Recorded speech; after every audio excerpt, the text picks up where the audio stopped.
Manisha academy channel में आप लोग का बहुत बहुत स्वागत है। कल जो है 32 क्वेश्चन तक हो चुका था। 50 क्वेश्चन हमको सॉल्व करना है इसमें। तो चलिए देखते हैं अगले क्वेश्चन से, 33 नंबर से। हिंदी साहित्य के पहले रिपोर्टाज लेखक होने का श्रेय प्राप्त है, किसको प्राप्त है? यहाँ पे हमको बताना है कि किसे प्राप्त है। तो ये शिवदान सिंह चौहान जी हैं, जिन्हें हिंदी साहित्य के पहले रिपोर्टाज लेखक के रूप में श्रेय प्राप्त है। अगला क्वेश्चन है, विवेकी राय द्वारा रचित कृत बाढ़ बाढ़ हिंदी साहित्य की किस विधा की प्रसिद्ध रचना है? तो बताना है किस विधा की है। तो ये है रिपोर्टाज साहित्य की रचना है ये। आगे है, प्रेमचंद का कौन सा उपन्यास गांधीवाद से प्रभावित है? बताना है कि प्रेमचंद का कौन सा ऐसा उपन्यास है जो गांधीवाद से प्रभावित है। तो यहाँ पे जो हमारा ऑप्शन सही हो जाएगा, ऑप्शन नंबर सी सही है, रंगभूमि। इनमें से कौन सा लेखक जीवनी लेखक नहीं है? पूछा जा रहा है कि जो दिया गया है इसमें कौन सी जीवनी लेखक नहीं है, जो जीवनी लिखते हैं।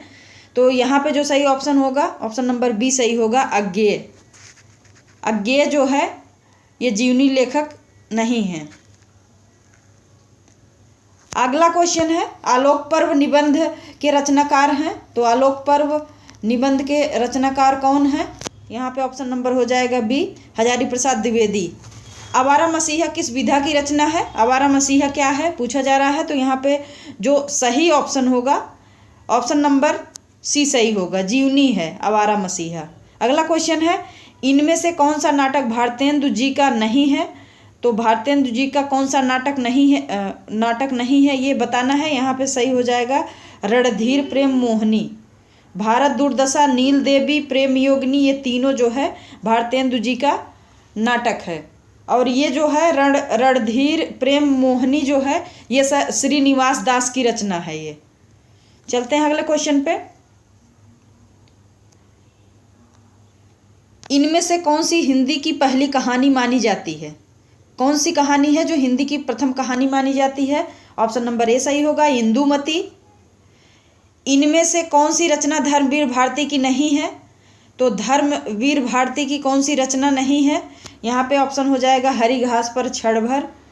तो हरी घास पर क्षण भर जो है इनकी रचना नहीं है, ये है सच्चिदानंद हीरानंद वात्सायन की रचना है ये, हरी घास पर क्षण भर। अगला क्वेश्चन है, छायावादी युग का प्रवर्तक किसे कहा जाता है? छायावादी युग के प्रवर्तक के रूप में जो जाने जाते हैं वो हैं जयशंकर प्रसाद। अगर रचना पूछी जाए तो यहाँ पे झरना होगी, जो जयशंकर प्रसाद की झरना है ये छायावादी युग की जो है रचना मानी जाएगी। अगला क्वेश्चन है, प्रगतिवाद के अंतर्गत कौन सा विचार अमान्य है? प्रगतिवाद के अंतर्गत तो यहाँ पे जो अमान्य है वो रूपवाद है, प्रगतिवाद में ये रूपवाद नहीं माना गया है। अगला क्वेश्चन है, अज्ञेय किस पत्र के संपादक थे? अज्ञेय कौन से पत्र के संपादक थे? तो यहाँ पे ऑप्शन सही हो जाएगा ए और सी, विशाल भारत और दीनमान दोनों के संपादक थे ये। अगला क्वेश्चन है, दो राह समय के रथ का घर घर नाद सुनो, सिंहासन खाली करो कि जनता आती है, यह पंक्तियां किसकी कविता से उद्धृत हैं? तो यहाँ पे बताना है बी ऑप्शन सही है, रामधारी सिंह दिनकर की पंक्ति है ये। अगला क्वेश्चन है, द्विवेदी युग की कविता है। तो द्विवेदी युग की कविता कौन सी है? यह है उपदेशात्मक एवं इतिवृत्तात्मक।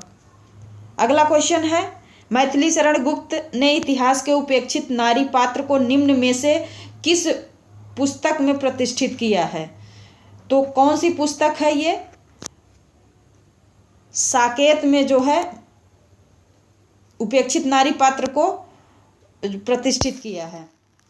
अगला क्वेश्चन है 48, मैं नीर भरी दुख की बदली, यह कथन किसका है? तो यह कथन है महादेवी वर्मा की। अगला क्वेश्चन है, हिंदी काव्य की आधुनिक मीरा किसे कहा जाता है? तो हिंदी काव्य की आधुनिक मीरा कहा जाता है महादेवी वर्मा को। लास्ट क्वेश्चन है, बिहारी की रचना का क्या नाम है? बिहारी की रचना का नाम है Bihari Satsai. Option number B सही है। तो ये रहे 50 क्वेश्चन मोस्ट इम्पॉर्टेंट हैं हिंदी साहित्य के। हमें उम्मीद है आप लोग को जरूर पसंद आया होगा। यदि पसंद आया हो तो वीडियो को लाइक, चैनल को सब्सक्राइब, कमेंट करना ना भूलें। बहुत बहुत धन्यवाद।